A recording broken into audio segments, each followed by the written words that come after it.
my first tip is to have a snap to grid turned on. You make your build symmetrical, and it will also help with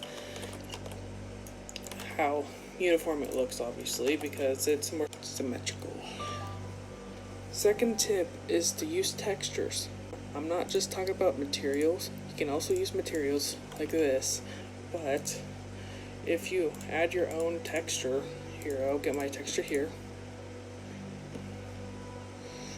If I add my sidewalk texture,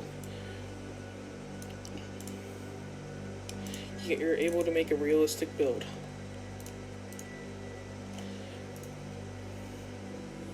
Here, let me add it as a texture.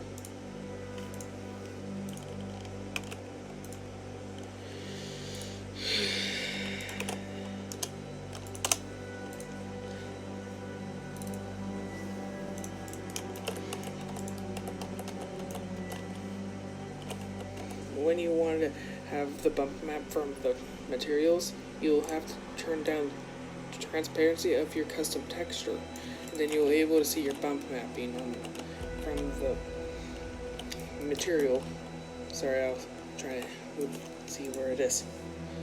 Okay, let me move this. Here, let me turn this on.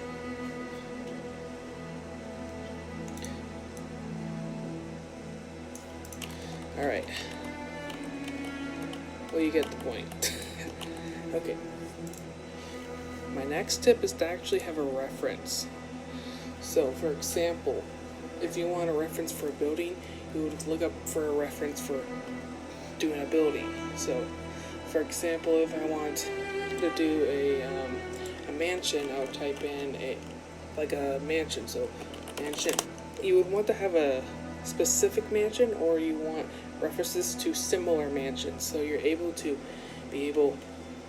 make your own mansion or recreate one. So here, example, here's this mansion right here. Oh boy.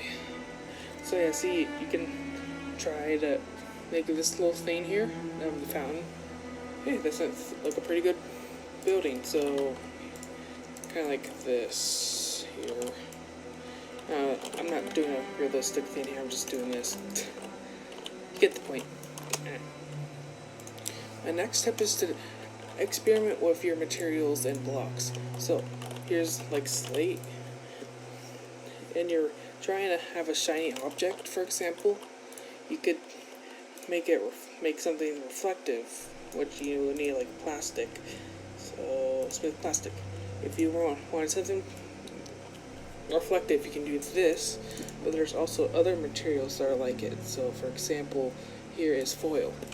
Foil is a little reflective.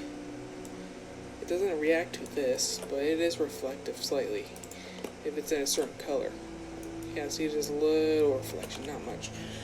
But in my opinion, the best one is to use glass without the reflection all the way up, because then get a nice little shine. Here, let me turn it up for this slightly.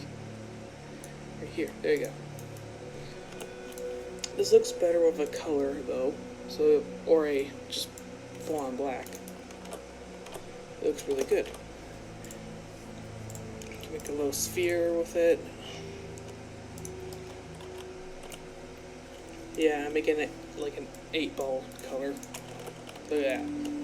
My next tip is to use unions. And why would you would ask, why would you want to use a union? Well, for a few reasons. It can help with your part count.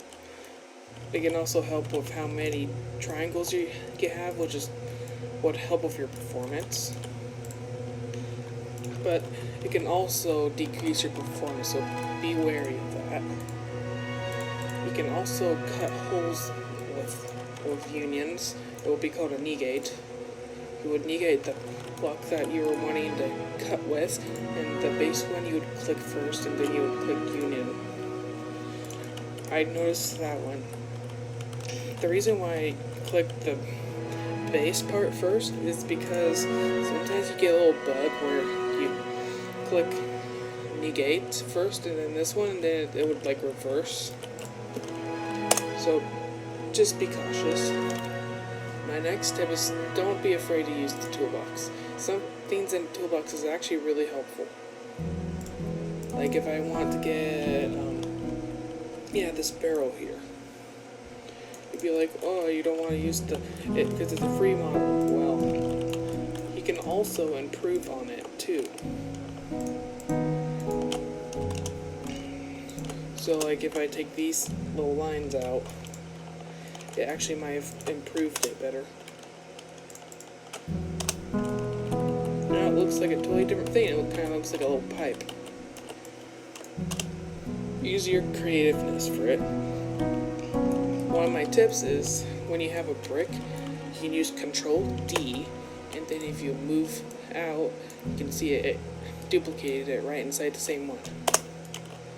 I recommend using Control C to undo, because it is kind of faster. And one of my next tips is you can use Control and then click one of the numbers, and you're able to change what tool you're using.